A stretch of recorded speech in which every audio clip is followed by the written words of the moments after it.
ओम शांति। आज प्यारे मीठे बाबा की अव्यक्त अभी अभी की ताजी ताजी मुरली हम सब ने सुना। बाबा आए 30 नवंबर 23 की बाबा की अभी अभी की मुरली है। उसकी मीठी सी मंथन है, हम सभी सुनते हैं। तो आज स्नेह के सागर बाप दादा अपने स्नेही बच्चों को देख हर्षित हो रहे हैं। तो कौन देख रहा है? स्नेह का सागर बाबा अपने स्नेही बच्चों को देखकर बहुत खुश हो रहे हैं। चाहे साकार रूप में सम्मुख हैं, चाहे स्थूल रूप में दूर बैठे हैं, लेकिन स्नेह सभी को बाबा के पास खींच कर लाया है। सुना? अपने साकार रूप में मतलब मधुबन में हम बाबा के पास आके बैठे हैं, या अपने अपने घरों में दूर बैठे हैं, या सूक्ष्म आत्मा रूप में हैं, लेकिन बाबा हम सबके पास बैठे हैं। सब फील कर रहे हैं ना कि भगवान हमारे साथ है। हम्म। और कहते हैं ना, किसी को प्यार करना बहुत बड़ी बात नहीं है, लेकिन किसी का प्यार पाना बहुत बड़ी बात है। और भी ईश्वर का प्यार पाना, हम्म, इससे बड़ी तो दुनिया में कोई बात ही नहीं हो सकती है ना। इसलिए अच्छे कर्म करते जाइए। हाँ, हमारे फल हमारा इंतजार कर रहे होते हैं। जैसा भी हम करेंगे ना, उसका फल हमें मिलता है। और कहते हैं ना, बुराई करने वाले को जवाब देने में समय बर्बाद नहीं करना चाहिए। एक सुंदर सा भी अनुभव मैं आत्मा बता रही हूँ कि हॉस्पिटल का एक केस है। एक लड़की फांसी लगाकर सुसाइड करी थी, ठीक है? लेकिन उसकी भाभी ने समय पर देख लिया और उसको खींच ली। मैंने खुद अपनी आँखों से देखा, उसके गले में जो बाँधी थी रस्सी, उसका पूरा दाग लगा हुआ, पूरा गर्दन खींच कर के एकदम हलक उसका बाहर निकला हुआ था। वो इमरजेंसी वार्ड में थी। तो उसको दवा-ववा मिला, थोड़ा-सा जब बोलने लायक हुई तो मैं जाके पूछी उसकी भाभी से, क्या हुआ है इसे? तो फांसी लगा ली और बहुत धीरे से बोलती थी, प्यार का मामला है। हम बोले, ओह! मैं समझी कि चलो ये मामला है। फिर मैंने बोला, क्या हुआ बेटा? मैं उससे बात की। कितनी उम्र हो गई? 18-19 साल की लड़की थी। बोले, क्या हुआ? और फिर उसकी भाभी ने एक बात और बताया कि जब उसके जिसके लिए वो फांसी लगाई थी, उन लोगों को पता चला, क्योंकि प्यार मोहब्बत की चर्चा पूरे शहर में थी, सबको पता था कि दोनों मिलते हैं। और फिर वो भाभी बताई कि जैसे उन लोगों को पता चला कि इसने फांसी लगा ली है, पुलिस केस ये सब हो रहा है, तो उन लोग पूरा परिवार वाला भाग गया। ये बात लड़की को पता चली तो मैं यही बोली कि तुम्हें पता चला कि क्या हुआ तुम्हारे साथ? उन लोगों ने क्या किया? हाँ, हम उन लोग को छोड़ेंगे नहीं, मेरे साथ ऐसा कैसे कर सकता है? बोल नहीं पा रही है, लेकिन ये भाव मन में है। तो मैंने उसे बस एक बात बोला कि इस विषय को तुम अभी मन से हटा लो। अभी तुम्हारे पास सबसे बड़ा जो तुम्हें लेनी है, वो तुम्हारा हेल्थ। तुम अपने आप को पहले सँभालो। और दवा ये कुछ भी हो, तुम अपने मन में पहले ये फ़ीड करो कि मैं स्वस्थ हूँ, मैं एकदम ठीक हूँ। अपना अपना ख़्याल करो अभी, और जब तंदुरुस्त हो जाओ, उसके बाद क्या करना है वो तुम सोचना। लेकिन उसके लिए अपने पैरों पे भी खड़ा हो। अभी कोई उम्र भी नहीं थी। हम उससे प्रॉमिस लें कि तुम अच्छा-अच्छा सोचोगी ना अपने बारे में। अभी वो सब गुस्सा का बदले लेने की भावना मत सोचो, नहीं तो तुम्हारी बीमारी में तुम्हारी जान चली जाएगी। तो हम बोले कि बोलो, नहीं सोचोगी ना, इशारा करो, तो पलक झपा के इशारा की। तो मुझे अच्छा लगा। तो ये होता है कि हम जब बुराई किसी से बदले की भावना मन में रखते हैं, तो मेरा सब कुछ चला जाता है। चलिए एक प्रसंग और सुन लेते हैं। एक गाँव में एक संत का आगमन हुआ। संत बहुत ही सरल स्वभाव का था। उसके पास आने वाले लोगों की भीड़ लगी रहती थी, क्योंकि सही बात बताते थे। इस कारण गाँव में उनकी काफ़ी ख्याति फैल गई। संत की प्रसिद्धि देखकर एक पंडित उनसे घृणा करने लगा। ईर्ष्या, पता है ना? पंडित को डर था कि अगर संत ने के पास सभी लोग जाने लगे तो उसका धंधा चौपट हो जाएगा। इसलिए पंडित ने गाँव में संत के लिए गलत बातें फैला दी। एक दिन संत के शिष्य को यह मालूम हुआ तो वह क्रोधित हो गया। शिष्य तुरंत ही अपने गुरु के पास आया और बोला कि गुरुदेव, वह पंडित आपके बारे में झूठी बातें फैला रहा है, हमें उसे जवाब देना चाहिए।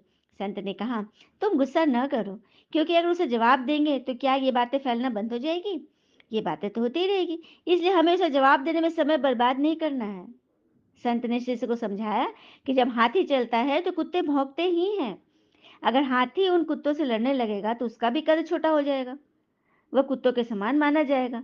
इसलिए हाथी कुत्तों के भौंकने पर ध्यान नहीं देता है, वह आराम से अपने रास्ते चलता रहता है। यह बात सुनकर शिष्य का क्रोध शांत हो गया।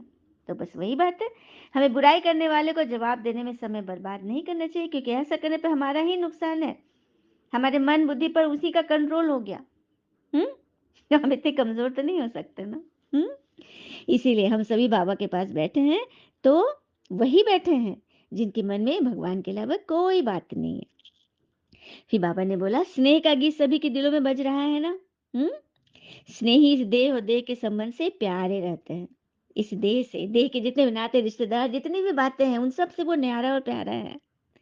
फिर बाबा ने बोला कि स्नेह के सब्जेक्ट में सभी बच्चे पास हैं।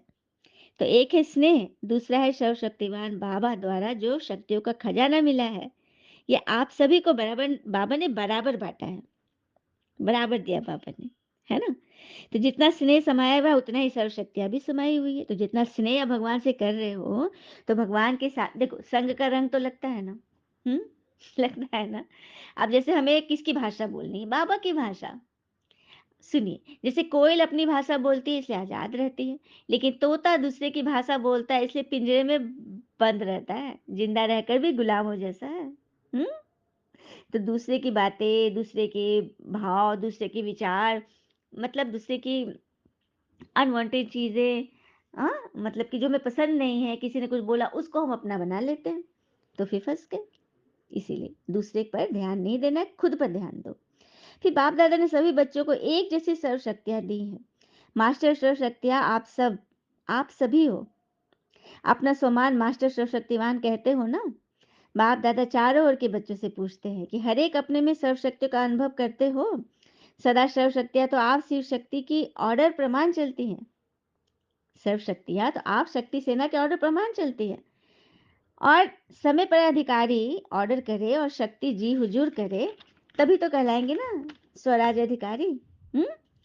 जिस भी शक्ति का आह्वान करो, जैसा समय जैसी परिस्थिति वैसी शक्ति कार्य में लगा सको, ऐसे अधिकारी आत्माएं बने हो? बाबा पूछ रहे हैं। हम्म।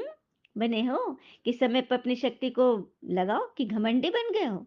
कि हमारे पास सर्व शक्ति है तो हम घमंड में आ गए। और कहते हैं ना, जिसको घमंड की हवा लग जाती है फिर उसे ना तो दवा लगती है और ना दुआ ही लगती है। तो चेक करें। हम्म। फिर बाबा कहते हैं, जब ऐसे माने अधीन बच्चे जब माया के झमेले में फंस जाते हैं, तो अधिकारी के बजाय अधीन बन जाते हैं। तो बाप दादा ने ये रिजल्ट चेक की तो क्या देखा कि सभी नंबर वार है, नंबर वन तो कोई नहीं। हम्म। तो सदा सहज कर नहीं, कभी सहज हो जाते, कभी थोड़ा मुश्किल ही मर्ज हो जाता, मतलब कभी इजी वे में रहते, कभी मुश्किल में रहते। बाबा को हैरत होती है। फिर बाबा ने सम्मान देने पे बोला कि सम्मान देना नहीं, सम्मान लेना है। सम्मान देने वाला सबके दिल में माननीय बन जाता है।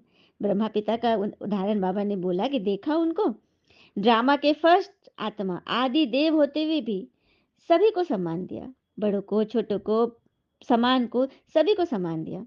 तो अपने से भी ज्यादा बच्चों को मान दिलाए, इसलिए हर एक के दिल में ब्रह्मा बाबा माननीय बने। तो मान दिया या मान ले लिया, बताओ? उन्होंने मान दिया या मान लिया? हाँ। तो सम्मान देना अर्थात दूसरे के दिल में दिल के स्नेह का बीज बोना।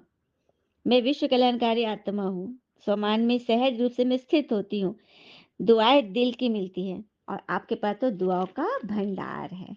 और क्या चाहिए? जब भगवान ने कह दिया कि वो दुआओं का भंडार है, तो बस भंडारी बने रहे और दान करें, क्योंकि दे दान तो छूटे ग्रहण। जितना जितना हम दान करते जाएंगे तो हमारे अंदर के जो जन्म जन्म के जो मतलब ग्रहण लगा हुआ है ना, वो सब छूटते जाएंगे। और यही आज की पूरी वाणी की बाबा ने हम सबको सीख दी कि हम सब इसे जीवन में उतारे और अपने जीवन को खुशनुमा बनाए। फिर बाबा ने सभी को मुबारकें दिए और खूब खूब याद प्यार और नमस्ते। शुक्रिया बाबा। शुभ रात्रि बाबा। ओम शांति। सभी का सदा सदा सदा कल्याण हो। ओम शांति।